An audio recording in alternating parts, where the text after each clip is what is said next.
I said we were going to talk about real estate today. The greatest accelerator of wealth is real estate and hyphen and announced land. I would say in a moment why I said land in particular. Wherever access to land is restricted or denied, it's a sign that true empowerment is being withheld.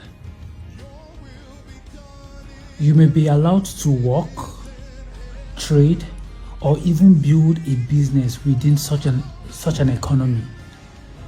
But all of that primarily serves to keep their system running.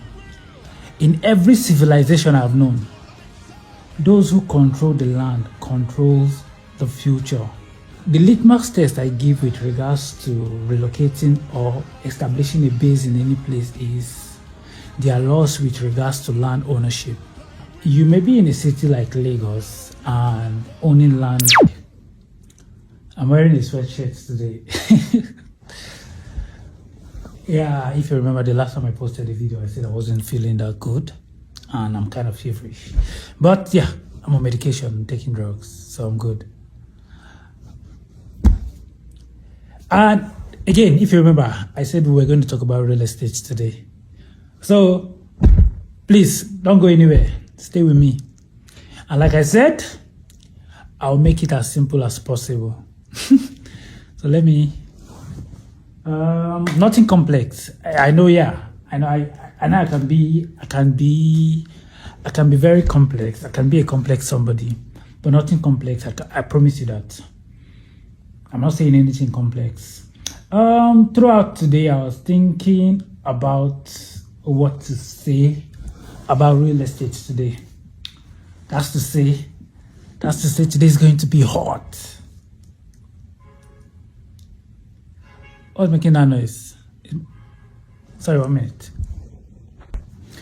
That's to say today is going to be hot. We're talking real estate. I jotted down something today, so I'll read it out before I delve into what I want to say. So please pay attention.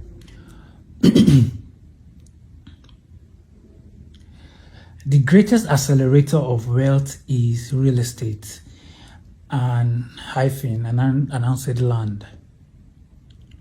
I would say in a moment why I said land in particular. Wherever access to land is restricted or denied, it's a sign that true empowerment is being withheld. You may be allowed to work, trade, or even build a business within such an economy. But all of that primarily serves to keep their system running. You are fueling their engine, not building your own. However, the moment you seek to own land, everything changes. Ownership of land is not just economic, it's strategic. It signals intent to establish roots, build legacy, and exercise long-term influence. That's why land ownership is often met with resistance, because it marked the beginning of territorial dominion, a shift from participation to possession, from renting space to shaping destinies. Even God in the Bible didn't just promise the Israelites freedom or prosperity. He promised them land, a land flowing with milk and honey. And why was that? Because wealth, stability, and generational legacy are tied to land.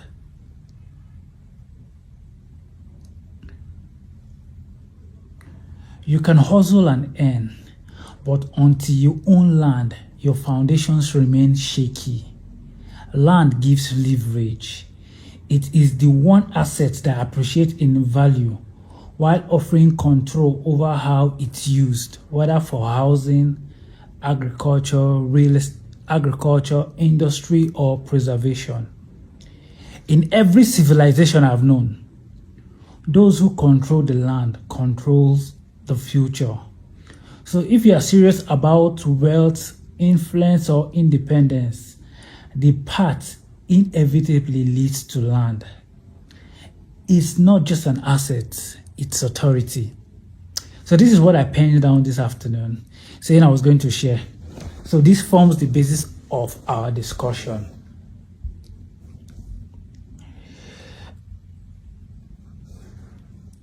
The litmus test I give with regards to relocating or establishing a base in any place is their laws with regards to land ownership. Am I running too fast? Am I running too fast? I think I'm running too fast. So let me go back. Let's start with something like, what is real estate and why the boards about it?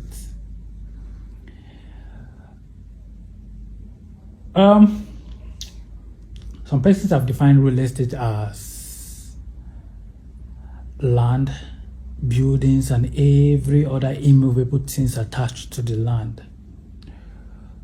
So it's basically what you can see and touch. I don't want to go into the nitty-gritty of legal terms, but real estate is different from real property. Real property is, which is actually the main thing, which shows that you own that stuff, which shows you own real estate, that is what real property is. Real property is the interest in the real estate. That is why you can have 20 persons owning. The reason why you can have 20 persons on a piece of property, on a piece of real estate, is because of the real property. You can distribute real property, but it's hard to actually lay hold and distribute real estate. So in a high rise, you can have 20 persons owning different apartments. What made that possible? Just because of the real property in that piece of real estate. So that is me going outside our curriculum this night. I said I wasn't going to say anything complex. So let's go back to our discussion on real estate. Yeah, you may be in a city like Lagos and owning land.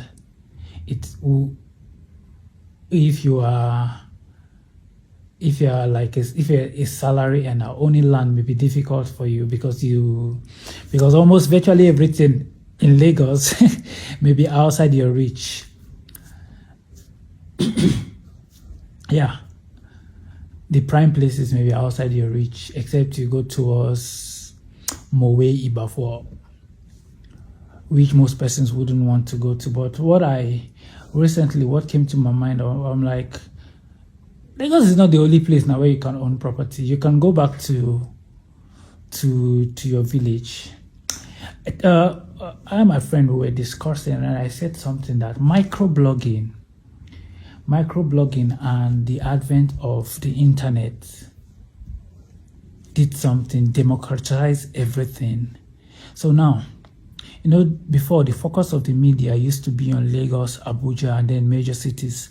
But microblogging, because people now have access to a phone, people can easily make videos, people can easily make quality content to talk about a place. So now, gone are those days where it used to be just Lagos that people want to live in. Gone are those days where it used to be just Port Harcourt people want to stay in.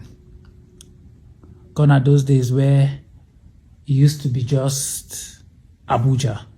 Now people can decide to stay anywhere, and again, the whole remote job something, so people don't have to go to major cities for opportunities. People can decide to live anywhere as long as they have access to the internet, and as long as they utilize the internet to earn. So this is to say that real estate in Nigeria is no longer localized to just major cities. And if it's your village you can afford to buy land in, what I tell people is go there and buy it. 2 million, 1 million, 500,000. Own something. Reason being that, yeah, it's risky actually buying these places, but I am somebody that is very, very analytical. So I do analysis for people, viable places to buy, feasible places to buy. But sometimes because let's say you get something in an interior village, for as low as 500,000, and then something happens in that place that took your land to 1 million. That is 100% increase. That is 100% increase, that is what I mean by 100% increase, 100% profit. That is far better than somebody that invested 200 million in Lagos and the property appreciated to 300 in 2 years. Yeah, your return is far better because, yeah, your return is far better. That person got 50% return on investment. You got 100% return. So this is to say that you can always start small. Robert Kiyosaki says something that his formula for real estate is to buy greenhouses, 10 greenhouses, and then convert those 10 greenhouses to one red hotel. Meaning you buy smaller pieces, you buy pieces that are less in value, pieces that you can afford, and then over time you piece these pieces together, and then when you piece them together you tend to be able to afford one bigger one. Hey, even me, I'm losing my chain of thought. So let's go back to real estate.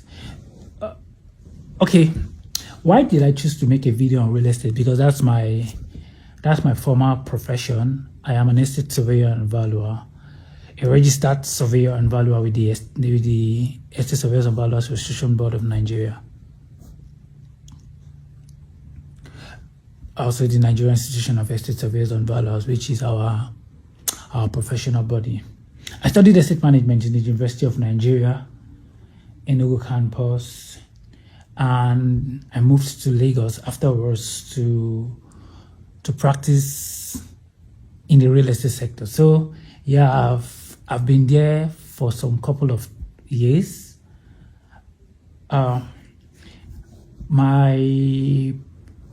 Most of my exposure have been in the area of property valuation. Yeah, so I do valuations for banks, I do valuations for other financial institutions that are not banks. I do valuations for individuals also. Say you want to Japan and then the embassy wants to know your ties to home. The embassy don't want you to get to the UK and run away, so they will ask you to come with the valuation of your assets. So I'm the guy to call for that. Say you want also banks that want to value collaterals that people want to use to get loan. So they call somebody like me to get that done for them. Real estate is wide, real estate is broad. Construction is just one aspect of real estate. Sorry, let me introduce 2 books to you. I have a problem.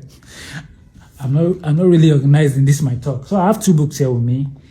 Investing in Real Estate, Gary Edred, and Property Development. So this is more like a core property development kind of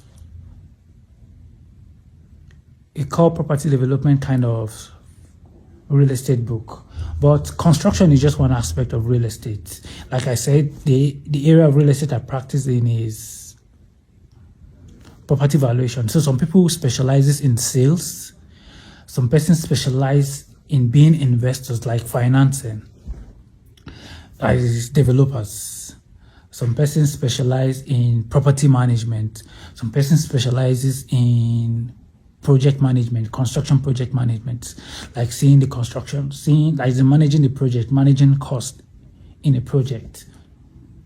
So there are different aspects of real estate. That's why if you go to a faculty like the Faculty of Environmental Science in any department, you will see different departments within the faculty. You have something like geoinformatics and surveying. You have estate management, you have urban and regional planning, you have architecture. So aside being an investor in real estate, you can decide to play in any other field of the sector.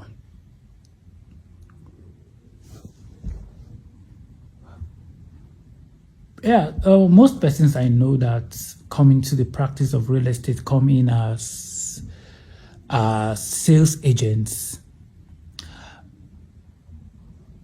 Yeah. Hey, sorry about that. I got notified that I'm meant to be in a meeting, so I think I will just draw the curtain here. Yeah. Till next time. Thanks.